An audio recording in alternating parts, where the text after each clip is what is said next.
Am I the a-hole for humiliating my aunt by saying I never dated her son? My mother's longtime best friend has been my aunt for as long as I can remember. When I was 16, she moved near us and her son started attending my school. From day one, he seemed to think he was dating me. My aunt and my mother both pressed on about how sweet it would be if we were victorious childhood friends. When we didn't date in high school and I went to college, this chatter went away. The truth is, I barely know this guy. We played together on beach vacations as little kids because we were the only kids in a group of buzzed adults. He wasn't even a great playmate. As we got older, it was more and more apparent to at least me that he had some sort of issue. My own theory, albeit this is an armchair theory, is that he is autistic and hasn't gotten any therapy or treatment to help him navigate the world. Anyway, my mom had a barbecue a few weekends ago, and I came with my boyfriend. My aunt then came with her son. After my boyfriend and I sat down, my aunt came over and asked who my friend was.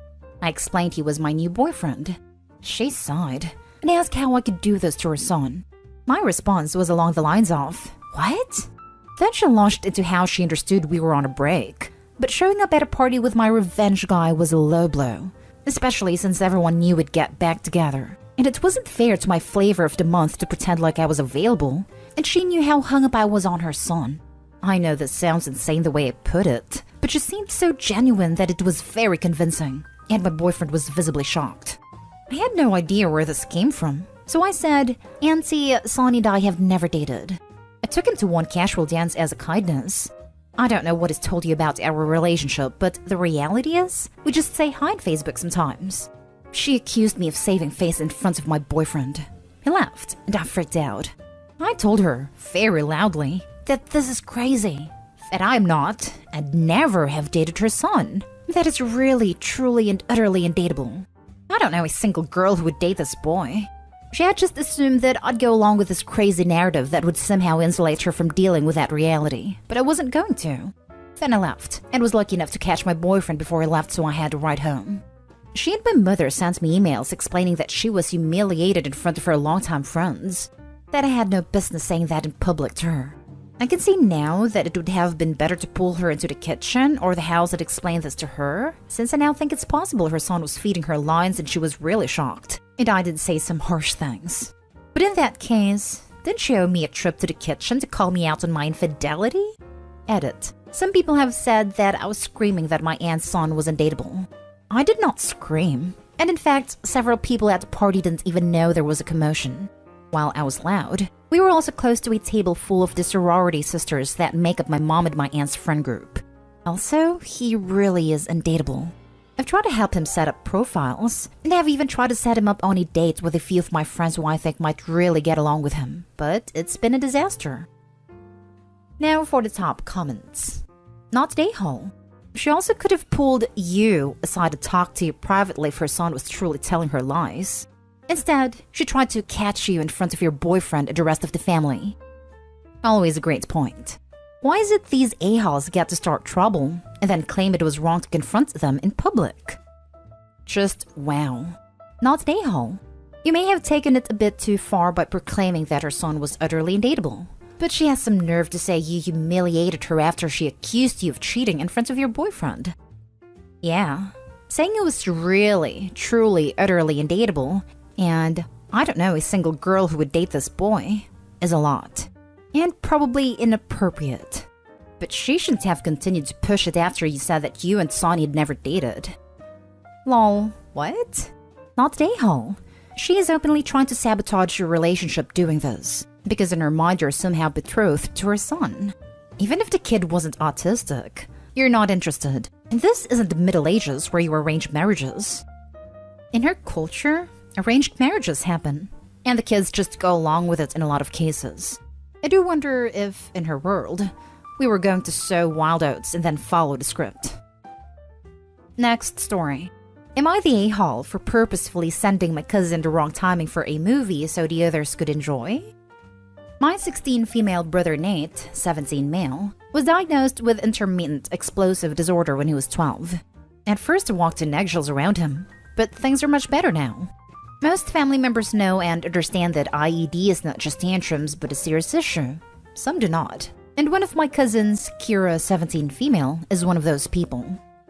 Ever since my parents informed the family about Nate's being diagnosed, she has done nothing but intentionally pushes buttons at every family gathering, outing, or whenever we are together. My parents have talked to my uncle and aunt about this, but they brush it off calling it pranks. Now, my parents will not under any cost damage relations with my dad's brother and his family or my dad's other siblings, but none of my other cousins like Kira or her family. We are forced to be cordial because of our parents. And Kira has to be invited every time us cousins hang out together, most of the time ending with Nate being triggered by Kira. The day before yesterday, we all planned to watch a movie. Our parents knew this, so of course they told Kira's parents who told her. She messaged me and asked me where and when we were supposed to meet at. My brother had been really looking forward to this movie and meeting our cousins after a few months in person. He had also been in a really good mood, and I didn't want Kira to ruin it. So I did what I thought was best at the time. I gave her the wrong timing. I told my cousins and Nate what I did, and they were fully on board. After the movie finished, we came out of the theater and waited for some time at the parking lot. As soon as we saw Kira pulling over, waving at us, all of us waved back with the sweetest smiles, made a run for our cars, got in, and left. As expected, when me and Nate reached home, we were immediately ambushed by our parents about why we abandoned Kira. Apparently, she had cried all the way home. My parents grounded me and Nate for 2 weeks. He surprisingly took it well and said it was worth it. The rest of my cousins were grounded as well. I did text them telling them they could tell their parents it was my idea, but my cousins refused and reiterated what my brother had said. I thought that was the end of it, but my parents have been really hurt by this and said me and Nate humiliated them in front of Kira's parents and that Kira has been inconsolable since. So Reddit. I don't know. Am I the a-hole? Edit. So, a lot of people are wondering why I invited her rather than telling her outright not to come. I didn't invite her. My parents did. Also, if I tried to deny the invitation, then none of my aunts or uncles or my parents would have let us go. I do see how waiting around may have been an a-hole move. Not an a-hole. She can dish it, but she can't take it? Tell your uncle and aunt it was just a prank. And you don't understand why they are overreacting. They don't mind when their own child pranks others, so what's the problem?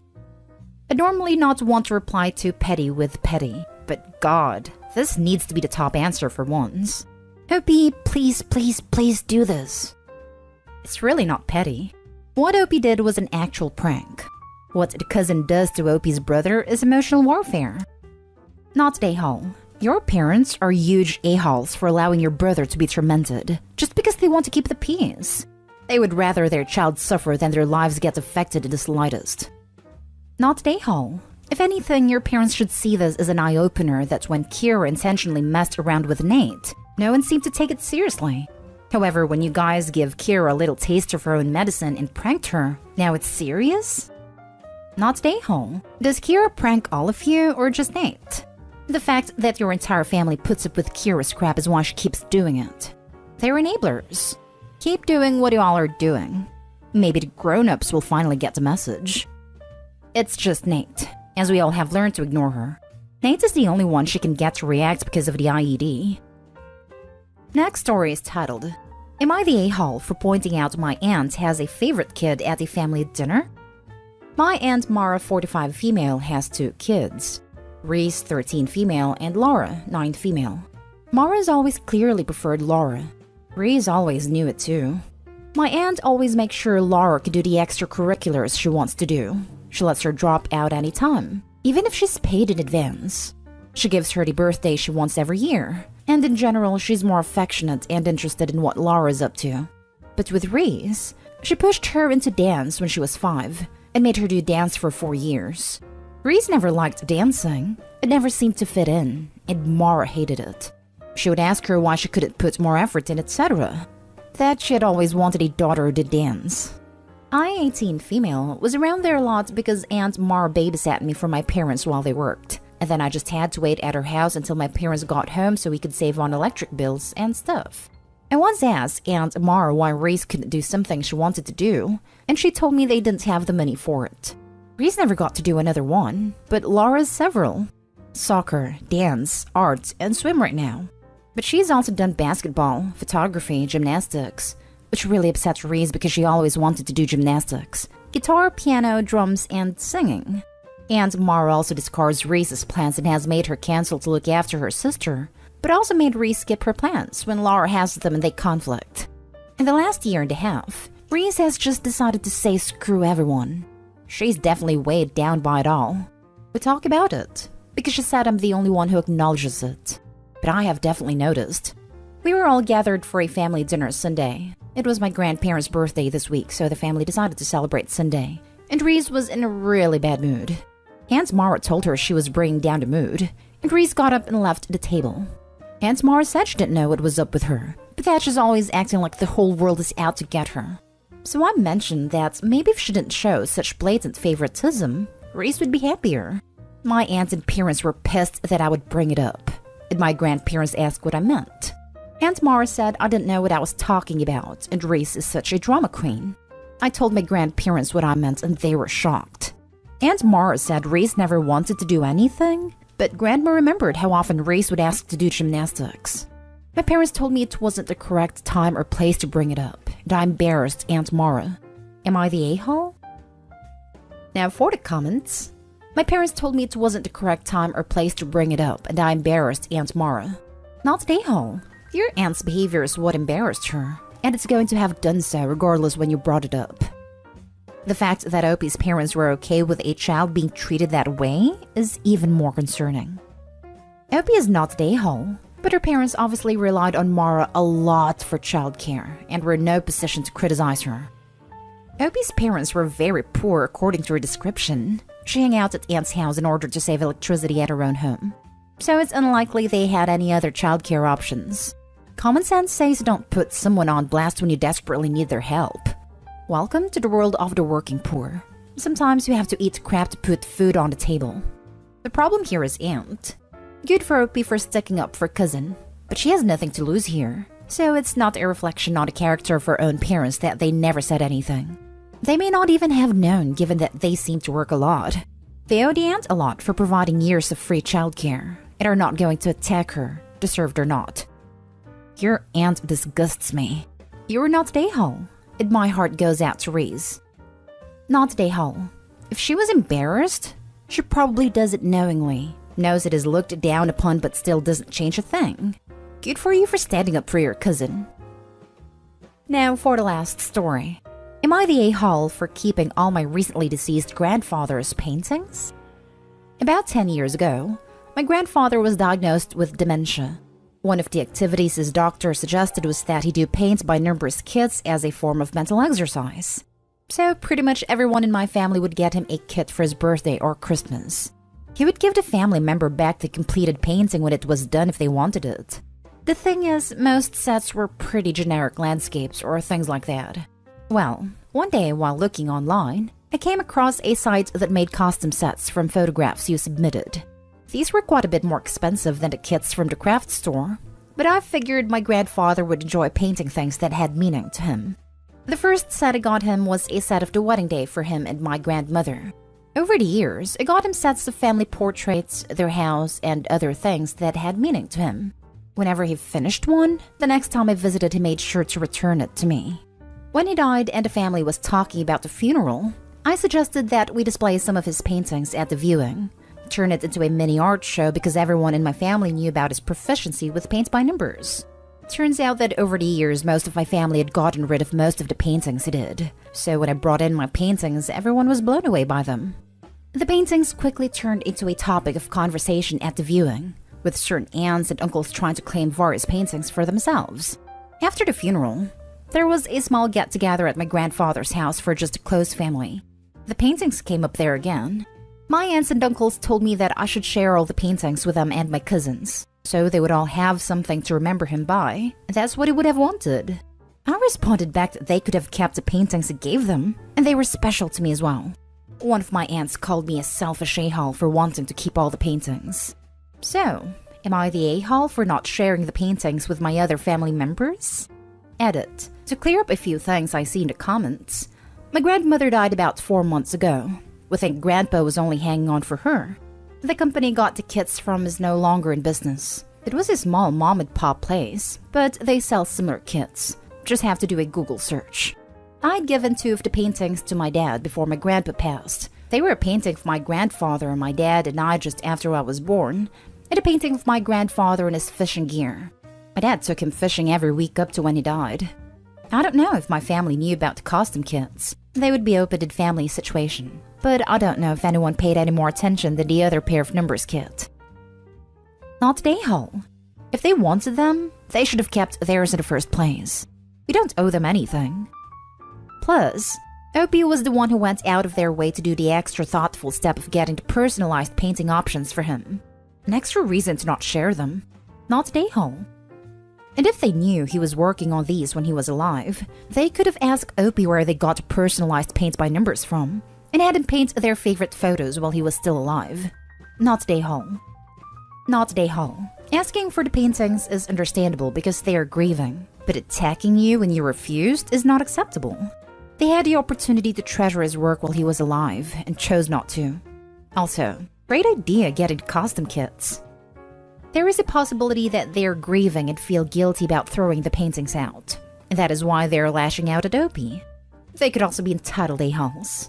Opie, may I suggest you take high-quality photos of the images and put together some kind of PowerPoint or even book to send your family? Maybe a good Christmas gift.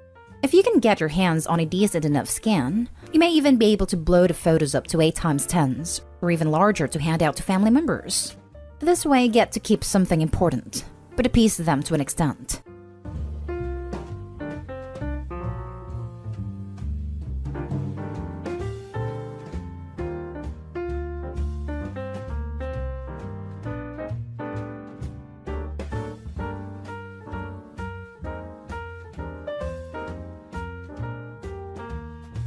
Update. My daughter just moved back in after an abusive relationship, and she's been wanting to be uncomfortably close to me. Original post. I, 50 male, will try and keep this brief. My daughter, 24 female, met a man I didn't really care for 3 years ago, right about when COVID was starting. He wanted her to move in with him quickly, and I could tell he was love bombing her. I was worried about how fast things were moving between them. She called me up after she moved in, saying that she had to respect her relationship and that she needed to cut out anyone who wasn't supportive. I told her I didn't like where this was headed. The love bombing, moving in so quickly, now being isolated from her family. I told her these were warning signs, but she told me she was in love, etc. I told her if this was her choice, then so be it, but I would always love her. My door would always be open, and if she ever needed anything or needed help, I'd be there for her. I didn't hear from her again for a couple of years. Well, I got a call from her a few weeks ago. She was crying. She said I was right about him all along. Things had gotten progressively worse, and now he had hit her for the first time, and that was her boundary. She asked me if my offer to help her was still on the table. I told her of course it was. I love her and would do anything for her. So as soon as we got the chance, I went over there, helped her pack up while he was gone, and moved her back into my house. You guys, I wanted to cry when I first heard her on the phone. She sounded so desperate. It was even worse when I saw her. She was emaciated. She had bruises. She was a shell of her former self. It breaks my heart to see how badly beaten down she's been. So here is where things start to get, well, awkward. About a week ago, she came into my bedroom at night in her pajamas and said she had been having trouble sleeping. She wanted to sleep in my bed with me, which I thought was odd. I said it was a bit odd, but she begged me and said it would make her feel safe. She used to sleep in our bed when her mother was still alive, and she was a little girl and had bad dreams, but that ended a long time ago. I figured whatever she had been through was enough though, and I wasn't about to interrogate her or make her feel ashamed. I wanted her to feel safe, and so I agreed. She cuddled up with me and we slept. This has now become a habit with her. She's not slept in her own bed since, and is asking me to cuddle with her or spoon her while she's sleeping in my bed with me. I really don't know what to make of this. She says it makes her feel safe. I'm not sure this is appropriate though, but at the same time, she's been through enough already, and I want her to feel safe and secure. Is this something you think she will move past once she recovers a bit? Should I tell her I think it's inappropriate? Edit. I've heard from so many women who have been through similar ordeals but didn't have supportive parents to help them. I just want to say to you all, I'm sorry that happened. None of it was your fault. You didn't deserve it. What you did deserve was to have a dad in your corner willing to tap into the match for you. It breaks my heart so many of you didn't have that. Now for the top advice before reading the update. It sounds like she is very broken and reverting to childhood comforting. She needs a therapist to help her. She was severely abused for 3 years, and it's not going to be undone in 2 weeks or even 2 months. She needs professional help. If the cuddling makes you uncomfortable, for sure talk to her gently. She is just seeking comfort, and it's still scared he's going to come for her. She knows Daddy will protect her. I will protect her. I told her from the get-go she could always come to me. I'll always be on her side. We do have a therapist booked, but they didn't have an immediate opening. She's been through something horribly traumatic, and I'm so glad that she is safe with you. But this can't continue forever. She needs therapy right away, so she doesn't develop unhealthy habits and attachments. Source: I lived through what your daughter did, and my dad saved me too. Therapist appointment is next week. I'm glad you made it out safely. You should see a therapist too. They can help you navigate how to deal with your daughter in healthy ways and deal with your own feelings of discomfort or grief about the whole situation. It doesn't mean you're crazy or damaged. You need an outlet too. I wish my dad was like you, but instead, he was the one who started the abuser list. I just will never understand parents like that. I can't even conceive of the idea of not protecting my child, let alone hurting her deliberately. Neither of you deserve that. I'm sorry. Now for the update. Okay, so I got some great advice, and I figured I would give everyone an update and clarify a few things because it will come into play. I know I said this in the comments, but I will reiterate here. When I picked her up, I saw that she was underweight and had bruises on her face and neck, clearly strangulation marks on her neck, and she had been punched in the face. I immediately took her to a walk-in clinic. I wanted her checked for head trauma. I wanted to make sure she was okay, no broken bones or head trauma, etc. I wanted the doctor's advice on getting her back up to a healthy weight, which foods to eat, which to avoid to prevent refeeding syndrome, etc. The doctor told me her BMI was 15. Not good, but not requiring immediate hospitalization. That would be 12 and under. I also wanted all of her injuries documented. I also got pictures. The doctor gave me advice on how best to get her up to weight without making her sick. I asked my daughter if she wanted to file a police report and press charges. I wanted this. She did not. I didn't push it, but I kept the medical records from the doctor's visit. I got her home, and for the first week, I was careful about what I was feeding her and how much so we could get her healthy again without making her sick. I feel bad about it now because after I put my original post up, my daughter opened up to me about what he did and put her through. One of the things he would do is watch what she was eating and how much. He would constantly warn her about getting fat and not being attractive anymore. I now feel a bit bad because when she got home, I too was monitoring what she was eating at first. I know it's for different reasons, but it still makes me feel bad. Anyways, on to the update part of things. She did finally write down everything that he did to her. I took a copy of this and put it with her medical files, in case she ever decided to press charges later. I took her to her therapist's appointment, and he recommended what many of you did, a specialist. He had the name of a DV specialist who was also a woman. We are keeping him on for me, and as counseling for the two of us. I try to be a good father, but there were cracks in our relationship he was able to exploit to turn her against me. There were things I did wrong after my wife's death, and things we need to address, and also to just get help with helping her recover. She's now seeing a DV specialist. As for the sleep thing, well, I had a talk with her and the therapist about it, and we came up with a plan, utilizing many of the recommendations mentioned in the last thread, and we are all comfortable with the solution we have come up with. I don't want to get too much into what he did to her. That's her story to tell. But he did utilize sleep deprivation. She told me he would make these jokes about how easy it would be for him to unalive her in her sleep.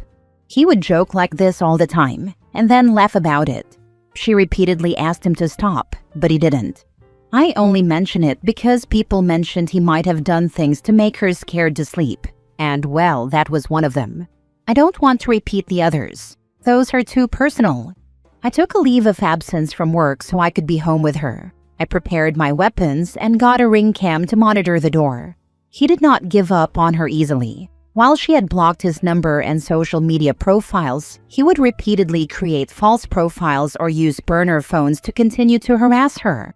At one point, I did take the phone from her when he had called her and told him not to show up here or I would, well, you know. That was not enough. About 2 weeks after this post went up, he showed up. I saw him on the ring cam I had installed and called the police to have him removed. I told him from the door to leave, and if he walked inside, it would be the last thing he ever did. Instead, the police came and removed him. But they did little else but get rid of him. Without a protective order or my daughter filing DV charges, the most they could really do was tell him to get off my lawn, basically. This was the wake-up call my daughter needed though. She decided to press charges after he showed up. I retained a lawyer to help us through this. I gave the lawyer the advice I had accumulated, and he spoke to the DA and police, and helped have the charges filed and the restraining order issued. Honestly, I'm not sure what went on there. But people, let me tell you, lawyers are your friend if you need to navigate anything in the legal system, even if you are not a defendant. So that brings us to now. We're moving forward in the legal system now to press charges. We have a protective order. She's recovered more or less physically, but emotionally it's going to be a while. I'm in therapy, she's in therapy, and we're in therapy together. Yes, lots of therapy. She is sleeping in her own bed when she feels up to it, but she still has nightmares and nights where she feels comforted being close to me. We are comfortable with the arrangements we've made here and have drawn up a plan with her therapist to get her back into her own room in bed. I feel bad about the feeding now. I had monitored her food intake before I knew he had been watching how she ate like that. I also feel like I failed to prepare her for someone like that. To everyone who responded to my first thread, thank you to most of you. Something that helped me a lot is when I have night terrors. I take prazosin for my horrific nightmares. I still have them and some doozy ones sometimes, but it dulls it a lot. When these dreams happen, it's terrifying, and you wake up feeling like someone had a gun to your head. The adrenaline is insane. Help make a routine. Good sleep, hygiene, take a warm shower before bed, and have tea. Something that also helped is just waking up my partner and having a hug. But definitely talk to a doctor about sleep help. We'll ask her doctor about this. Thank you for being there for her. A lot of victims don't get the kind of support you're giving her. Good luck going forward. Sometimes I think about what I'd do if I had a kid and something like this happened to them. I work with kids now, and I already know I'd be on the warpath if anything happened to them. I hope I'd be as calm and rational about it as OP has been. If you read this, OP, you're your daughter's rock right now. You gotta be careful. Victims often relapse. Please keep her safe. Know a girl who ran away to be with her boyfriend, got married within months of her running away, had a kid, he isolated her, took her to his home country, kept her there for months. The mother went there, brought her back, and she ran off back to him. She got absolutely abused, almost exactly like the post. Her mom went back to go get her again, brought her back, put a restraining order on him, no thanks to her, but he got jailed immediately as he set foot on the soil for abusing the child. Not even her, the child, and then got longer for resisting arrest. Whilst out on bail, she ran off again to go back to him. Her mother kept hold of her kid's social services, refused to give her the child back, as she was endangering the kid, so her mother now has custody. Well, she came back screaming and yelling that she wants her kid back to go back to him. He's literally in jail, so she's currently sat at home waiting for him to be released whilst she gets supervised visits with her own kid. Never understood why she kept going back even after everything he put her through. She would refuse to testify even after everything he put her kid through. It's insane to me that she keeps doing it. Her family put her in therapy, and she's basically been a zombie for months, refuses to do anything healthy. Eat, sleep, move is forced on her by doctors. She was put on psychiatric ward for help, but even they said she refuses help. So unfortunately, all everyone's doing is waiting till he gets released to stop her to run back to him. I never understood it, and probably never will, but victims definitely need a lot more help and a support system. But even with that, it still depends on the person themselves.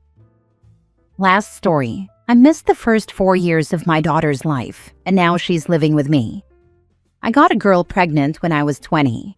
She was 18. We weren't in a serious relationship, more like two young scared kids who were hooking up over the summer and ended up with way more than we were ready for. When she told me she was pregnant, I freaked out. My parents told me to stay out of it. They said it would ruin my life, my future, that I wasn't ready, and getting involved would just make things harder for me, for her, for everyone. They stepped in, hired a lawyer, and started paying child support on my behalf. They told me to move on, and I did. At least on the surface. I finished college, got a decent job. From the outside, everything looks fine. But in the back of my mind, I always knew there was something missing. I've thought about her all the time over the last 4 years, as much as I tried not to. My daughter, I never met her, not even when she was born. I wondered what she looked like, what her voice sounded like, if she liked music or cartoons or dinosaurs or dolls. I always meant to reach out someday, but shame kept getting in the way. I didn't know how to face her or her mom, or what I'd even say. I knew I didn't deserve a place in her life. And then, a few weeks ago, I got a message from her mom on social media. Her mom had left an abusive relationship and ended up in a shelter. She's doing everything she can to stay safe and get back on her feet, but she couldn't keep our daughter with her. And there's no safe or available family on her side. Her mom is an alcoholic, so her parents' house isn't safe. She's very paranoid about this guy coming after her and wanted our daughter far away from where she currently is. I feel like a liar calling her our daughter, by the way. She asked me if I'd temporarily take care of our daughter and that I didn't even need to identify as dad. We talked on the phone after initially talking online. Everybody advised me against getting involved now, but I feel like this is the least I can do. I was probably awake for 2 days straight trying to decide what to do. So now my 4-year-old daughter is living with me, 3 hours from her mom and her home, in a home she's never seen before, with a man she doesn't know. She's small, sweet, cautious. She doesn't talk much, but she watches everything. She asked me if she's going to stay here now, and when I said yes for a while, she just nodded and went back to coloring. No crying, no big reaction. That kind of quiet acceptance from a kid her age is devastating. I didn't know she had a peanut allergy until I read it in the folder the caseworker handed me. I didn't know her favorite color. It's purple. I didn't know that her favorite food was mac and cheese, or that she hums to herself when she draws. I missed all of it. I didn't even know that I needed a car seat for a 4-year-old and had to get one when I drove out there to pick her up. I feel like an imposter playing dad. I know absolutely nothing, and of course I have everyone I know with kids on speed dial right now. Everything I should have learned over the past 4 years is hitting me all at once. I thought I had my life together, but now it feels like I'm starting over with someone who has every right not to trust me. I know I can't undo the past. I know I failed her badly. But I'm here now and I'm trying, just completely clueless. 1. Your parents are horrible. 2. Bless you for stepping up to the plate and being a father to your child. 3. See a child psychologist to help her transition. Be a safe space for her, and with time, she'll come around. Don't just love her, nurture her. Learn the difference. I can honestly say that I don't think my relationship with my parents has ever been the same since all of this happened 4 years ago.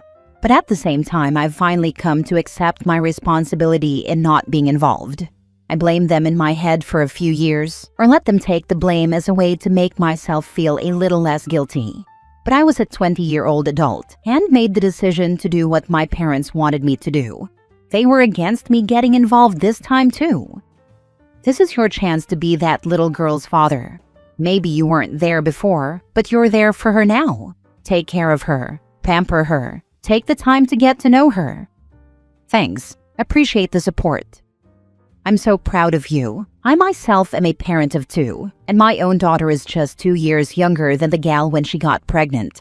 In some ways, I agree with your family. At 20, this could have truly ruined your life. You stayed in school, got a degree and a career. You set yourself up best to help her succeed. Now stay in her life.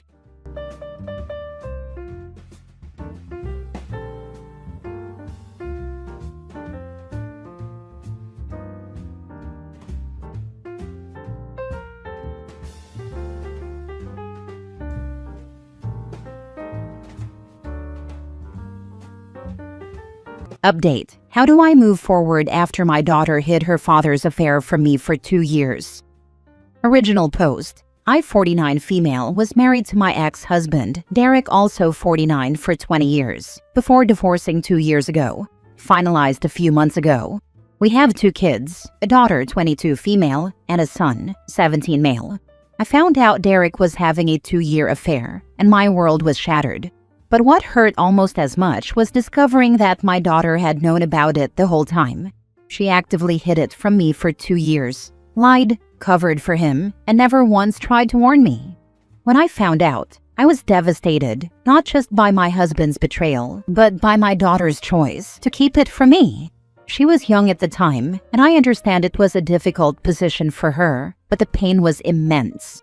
I never confronted her directly, thinking it might affect her as she was about to go off to college. I just told her I knew, that I understood, and tried to move on. But after she left, I found myself distancing myself from her more and more. It wasn't planned, I just needed space to heal, and that meant not calling her as often or reaching out as much. Fast forward a year and a half, and I've started dating someone, 41 male, who has a 10-year-old daughter from a previous relationship. Recently, we all went to Disney together, and he posted a family photo of us on social media. For context, my boyfriend covered all the expenses as a gift for his daughter's birthday, wanting to make it special for her. Along with my son and me, she chose her 2 cousins to come along, making it a big family-style trip that was all about her. My daughter must have seen it, because she didn't call me for over a month afterward. And honestly, I wasn't as affected by her absence as I would have been before. I still love her, but every interaction brings up that pain. Out of nowhere, she called me in tears. She was screaming, saying I obviously hadn't forgiven her and that I'd shut her out on purpose. She accused me of replacing her with my boyfriend and his daughter. She kept saying, "It was a long time ago. I was a kid. I didn't mean to hurt you." She said she thought she was doing the right thing by staying quiet, that she didn't know how to tell me, and that she was terrified of breaking our family apart. She asked me if I'd ever forgive her or if I'd moved on for good. I tried to tell her that I loved her and never wanted to replace her, but she just kept pushing that I should get over it by now, and that I'd abandoned her for this new life. To top it off, my ex-husband later called me, furious, accusing me of leaving my daughter for a younger man and a new family. He even had the nerve to call me selfish for moving on. Ironically, his girlfriend is 30, and he's the one who blew up our family with his affair. It's like no one understands that I'm still trying to recover from years of betrayal, and it feels like I'm expected to just let it go, as if my pain doesn't matter. My son, who lives with me, found out about his sister hiding the affair after overhearing my husband's mom and sister talking. He was crushed and hasn't forgiven her either, and they've barely spoken since. I never wanted him to know, but it feels like the entire family is divided now, and I don't know how to fix it. I'm in therapy, but I still feel lost. Part of me knows she was young and didn't know how to handle it, but another part of me feels like she chose him over me. I love my daughter, but every time we talk, that hurt resurfaces. I don't know if I'm failing as a mother or if I'm protecting myself. I feel like I've emotionally checked out, and I don't know how to reconnect. Now for the top advice before reading the updates. You should definitely cut all contact with your ex unless it's about your minor child. Keep all communication via text, so you don't have to hear his BS. That he thinks he can call and berate you is unbelievable. Next time, don't pick up or just hung up. Maybe you and your daughter could get therapy together to try and sort things out. I understand she was a kid trying to keep the family together, but your feelings are totally valid. I can't imagine how hurtful it must have been knowing she hid it for so long. Yeah, I also see why she was hurt. I can understand the daughter not saying anything because she was scared. That's natural. But to actively lie and participate in the deception is something else altogether. I'd also struggle with that if I were the mother. Completely agree that they should attend some family therapy sessions to work through this. Did your daughter ever apologize for what she did?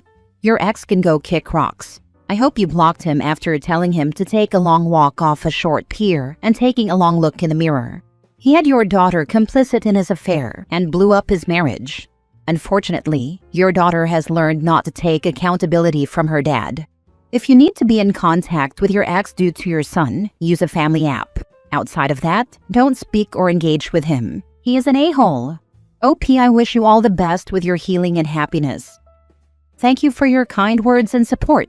Honestly, my daughter's apology has been complicated. She did express that she was sorry, but it often came with explanations of how difficult it was for her, how she was stuck between her father and me. I can understand that she was young and in an impossible situation, but it still feels like she's brushing aside the depth of the hurt.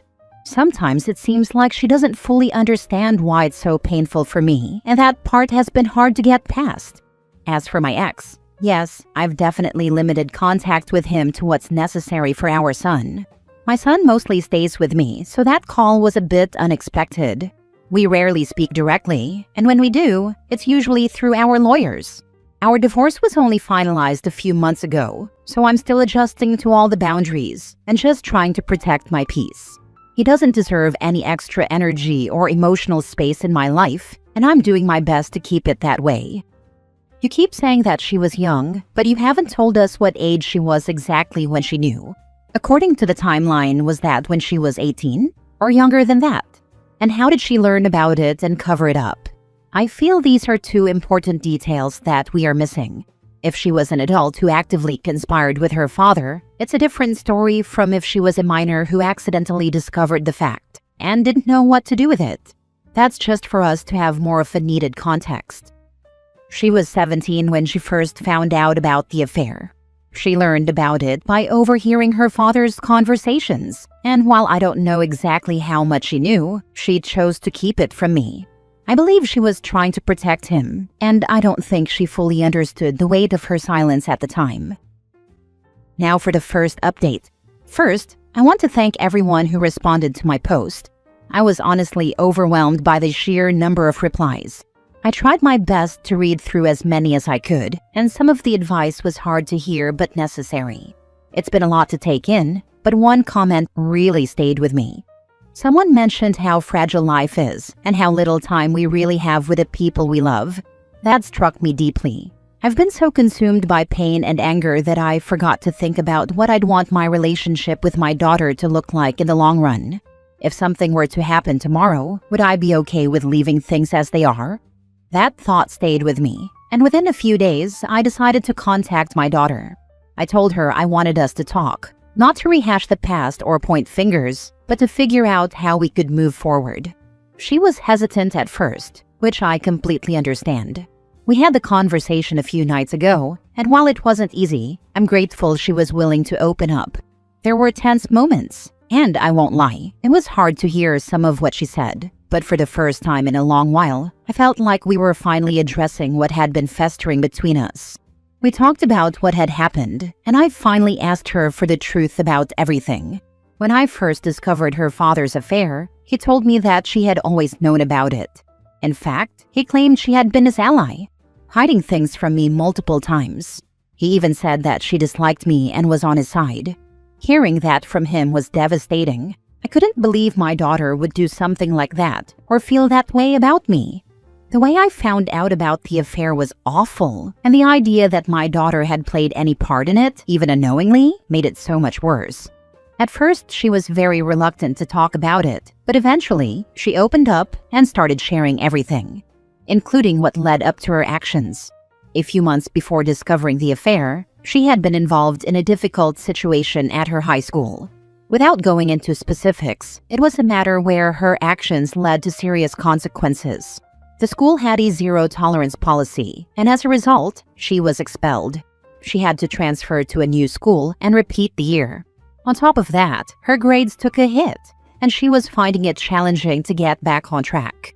When it happened, I felt it was important for her to face the full weight of her actions and take responsibility for what she had done. I grounded her and took away her electronics, hoping the consequences would help her reflect and grow. I wanted her to understand the gravity of the situation and emerge from it as a better person. Her father, however, completely disagreed with my approach. He felt I was being too harsh, insisting that she had already learned her lesson and needed support rather than punishment. The tension in our household became unbearable.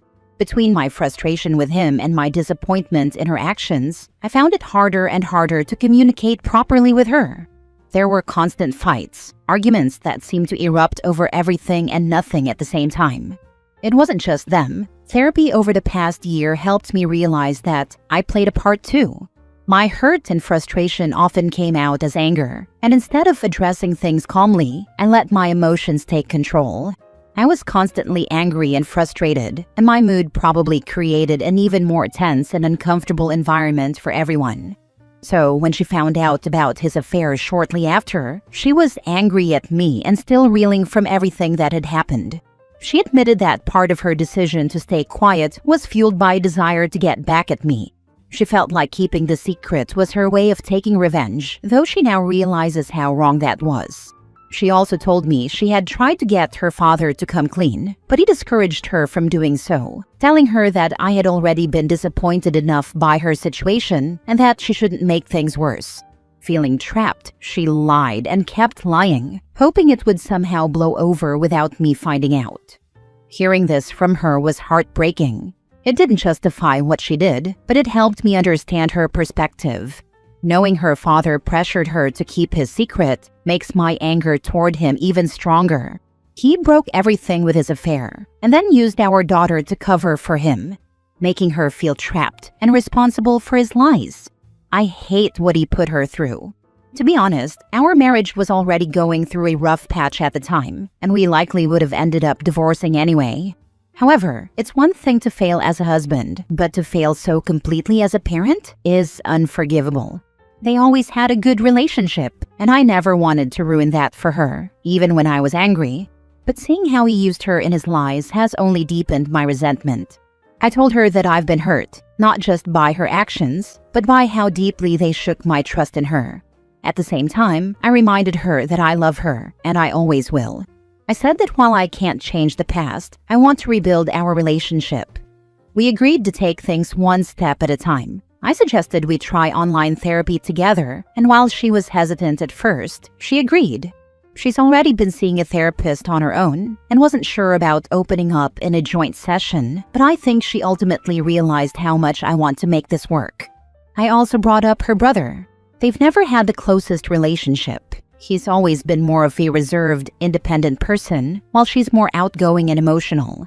There's been tension between them in the past, and ever since he overheard what happened with her hiding the affair, they've barely spoken. I've tried to talk to him about maybe giving her another chance, even when I wasn't on the best of terms with her. I really want them to have a good relationship, but I also don't want to push him too much. He's his own person, and I don't want him to feel like I'm trying to force him into something he isn't ready for or doesn't want to do. He's allowed to make his own decisions, and if they need time apart to heal, I'll respect that. Someone mentioned the unrealistic standards we often hold women to, and I've been thinking a lot about that. I don't hold her to any impossible standard just because she's a woman. She is the light of my life, but sometimes I realize I've shared everything in such a negative way because of how it all played out. I'm just trying to make sense of it all. I don't know exactly where I stand or what I'm feeling at times. I'm just moving through life like anyone else, doing the best I can. Thank you all again for your advice and for giving me the push I needed to start this conversation. It's not easy, but I'm hopeful we'll get through this, one step at a time. Please let go of the idea of your son and daughter being close. Don't push for it. Don't ask for it. Just let it go. People choose who they want to engage with. And quite frankly, if I were your son, I would not want to be around your daughter either. They won't be close and you need to be okay with that. Honestly, I'm coming to terms with it. They have a decent age gap, and their personalities are very different, which often causes friction.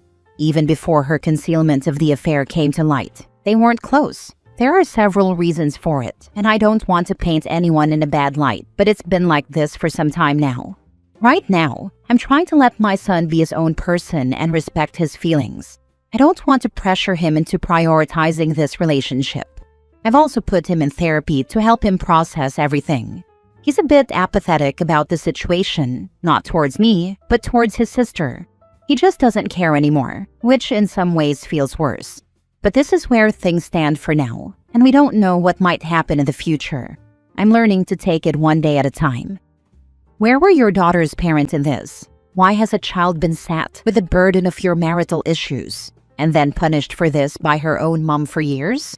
How can you possibly talk with her about how hurt you have been by her actions, when you and her dad have so profoundly stuffed her around? I'm so sad for your poor little girl. It speaks volumes to her character that she is willing to meet you in this discussion, given how valid it would be if she wanted nothing to do with you, never mind wanted to avoid hearing about your feelings on the matter. My child did not have to face the brunt of our marital issues from my side. I never punished her for anything related to that. I was hurt. I was freaking hurt. I know what I did was wrong now, but god damn it, am I not allowed to heal? Am I not a human being? She was angry at me because I punished her for actions that caused significant harm to someone else. Somebody young, just like her. Tell me, what would you have done in that situation? Just swept it under the rug and acted like nothing happened? I am allowed to feel hurt by her actions. That doesn't make me a monster. But I know I need to forgive, and I am trying to work on that every single day. Her mother, me, was doing the absolute best she could, trying to navigate an extremely complicated situation with no help whatsoever from her father. You think you know the full story? You don't. So before you decide to come at me, maybe ask yourself how you would have handled the same impossible situation. Second update. I don't even know how to start. My relationship with my daughter has always been difficult, but everything truly shattered when I found out she had hidden her father's affair from me. She knew what he was doing, and she didn't tell me. When the truth came out, not just about his betrayal, but about her secrecy, it broke something inside me that I haven't been able to repair. Even before the secrecy of her relationship with her father came to light, we weren't in a good place. We had been constantly fighting. Years ago, there was an incident at her school that changed everything. She had bullied another child in a way that I can only describe as horrifying. So bad that it led to her removal from the school. The other child almost ended herself. I had been through something similar in my childhood, but from the other side. I was the victim. What she did brought back memories I thought I had buried, horrible ones I still haven't fully dealt with. I might have overcorrected in her punishment. Maybe I went too far, but I wanted her to understand what she had done was not just wrong. It was extremely wrong. I took away her electronics because that was the medium she had used to fuel the bullying. Everything she did online was monitored. She could only use electronics for homework, and even that was supervised. I made her volunteer at places where she could see the impact of her actions. I even put her in therapy. I did everything I thought was necessary to help her, to make her grow into a better person. But no matter what I did, the fighting continued. She resented me for taking those steps, even though I was trying to protect her and guide her toward doing better. And then the situation with her father came to light. When I found out she had been hiding his affair from me, it broke something between us. I never stopped loving her. I couldn't, but I felt so deeply betrayed. I didn't confront her. I didn't even know how to. Every time I thought about saying something, I froze. Instead, I distanced myself in the ways that mattered most.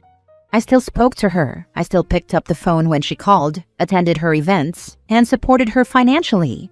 I never abandoned her in those ways, but I couldn't be there for her emotionally like I should have. Every time I looked at her, the pain came rushing back. I wanted to fix things, to be the mother she needed, but I didn't know how to be close to her without falling apart. It was so messed up, and I know I failed her in pulling away, but I just couldn't handle it. Now, after all this time, we're in therapy together, trying to rebuild what's left of our relationship. I don't know if it's helping or hurting. The first session was fine, awkward, but manageable. The second session, it felt like being gutted. She spent the entire time blaming me for everything. She said I ruined her childhood. She brought up the punishment from years ago, saying I overreacted and destroyed her life. She refuses to acknowledge the harm she caused back then, or the pain she inflicted on that other child. She also refuses to see what her father did to me. She paints him as some perfect, amazing person, while I'm the villain in her story. Does she not see how he manipulated me? How he broke our family? He manipulated her too, making her hide everything in the first place? She said she was just protecting him, but how could she not see the truth? Yes, our marriage wasn't perfect. We married for all the wrong reasons, and we're heading for divorce anyway. But how is everything my fault? I've spent months trying to find peace. I've worked so hard to rebuild myself, to find some kind of balance. And now therapy feels like it's tearing all of that apart. I'm exhausted, mentally, emotionally, physically. I feel like I'm breaking my back trying to fix this relationship, and I don't know if I'm strong enough to keep going. I love her. She's my daughter, my blood. I'll never stop loving her. But I feel like no matter what I do, it's never enough. Why isn't this working? Why can't I make things right? I've tried everything I can think of, and yet nothing is changing. Is it me? Am I truly that terrible of a mother? Am I really the villain in all of this? I just don't understand. How did we end up here? I've spent so many years trying to be the best mother I could, trying to protect her, to help her grow. But every step I take feels like it makes things worse. I know I've made mistakes. God, I know that. But is this relationship really beyond repair? Is she better off without me? Why does she still refuse to see what he did? How could she not see the manipulation? Maybe I was too harsh, too distant. But why does it feel like no matter what I do, it's never enough for her? I've given everything, but it's like nothing matters to her. I just feel so lost. Maybe I'm not cut out for this. Maybe I've ruined everything. Maybe I'm the cause of all this pain. She sees me as the enemy, and maybe that's all I am to her now. A constant reminder of everything she hates. I'm breaking. I'm so freaking broken, and I don't know how to fix this anymore. I don't even know where to go from here. Am I supposed to just keep fighting, keep giving, or should I just let go? I'm so tired, so freaking tired. I can't breathe through this. It's suffocating. From my point of view, you've done everything you can. At this point, life may have run its course, and now it's the long game to hope she turns it around years down the line. This is my fear as a father to a 3-year-old. What if he bullies others or does something inexcusable even for me? I will try to avoid that, but hey, you've done well. It seems like her father may have manipulated her out of your life, maybe unintentionally or maliciously. Either way, I am sorry for what you've gone through. Don't blame yourself. These things happen beyond your control. She wants us to air out all our differences, starting from childhood and moving forward from there. My daughter and I have already started, and a lot of it has been very hurtful. I haven't been able to sleep properly for the past couple of nights. It's really early here right now, and I work longish hours, so this hasn't been the best time for me. That said, I'll give this therapist some time. She seems great so far, at least up until now. If it really doesn't work out in the long run, then we'll consider changing her. For now, I'll just try to push through. I'll try to say my piece to her in the next session. It's really hard to say these things to her because, at the end of the day, she's my child. But I know I have to do it, and I will. Thank you again for your thoughts. Now for the final update. Hey everyone, I wasn't planning on posting again, but I've had a few messages asking for an update, so I figured I'd just share this here and leave it at that. I'm not looking for advice anymore, and I'm definitely not looking for judgment. Just wanted to close the loop. My daughter decided to stop therapy. She said it wasn't helping, and I could tell she didn't really want to be there anymore. I didn't fight her on it. You can't force someone to heal, and trying to do that only pushed us further apart. We're still in contact, but it's surface level now. And in some ways that's better. There's less tension, fewer fights. I've realized you can't really heal with someone who refuses to take accountability for their actions. We're both still in individual therapy though, so that's something. Maybe one day we'll meet in the middle, or maybe we won't. I've come to accept that things might not ever fully heal between us. It still hurts, but I can live with it. My door is always open to her, she knows that. On a brighter note, my boyfriend and I are planning to move in together, and it feels like the right next step. We're both excited about it, and my son got into an amazing college. I'm incredibly proud of him. He's worked so hard, and seeing him achieve this is honestly one of the proudest moments of my life. Anyway, that's where things are. Thank you to everyone who showed me kindness along the way. This will be my last update. I'm ready to let this chapter rest and just focus on what's ahead. Take care. Last story. I told my daughter the truth about her father. Now she won't speak to me. My daughter, 15 female, hasn't spoken to me in 3 days, and I don't even blame her. Her father left before she was born. We were young, 19 and 20. He swore he loved me, swore he'd be around. Then he ghosted me the second I told him I was pregnant. I raised her alone. No child support, no contact, nothing. But I never badmouthed him. I always said he couldn't be here, or he's not ready, or he loved you. He just didn't know how to show it. I wanted her to have a version of him that wouldn't break her heart. But she kept asking, more and more as she got older. Last week, she got really upset after a Father's Day event at school. Came home crying, demanded to know why he never wanted her. I broke. I told her the truth. That he knew. That he left anyway. That he ignored every email, every letter. That the one time he messaged me back, it was to ask for proof I didn't trap him. She's been locked in her room ever since. She won't look at me. She called me a liar. She said she wishes I never told her. I thought I was protecting her. Now I don't know if I just destroyed something she'll never get back. Now for the comments. You told her the truth. Let her process it and grieve a relationship she never had. Be there for her and she will appreciate you when she's older. Exactly. The truth hurts, but she needed it. Right now it feels like betrayal, but someday she'll understand it was love. Kids deserve to know the truth, whether it's painful or not. When she is older, she will understand. For now, give her space to grieve the version of her father that she thought she knew. And when she is ready, talk to her, truthfully. I see so many stories about kids getting ruined by parents maintaining lies about this stuff. The kids know something is up, and they're getting told to ignore it. It ain't right for the kids.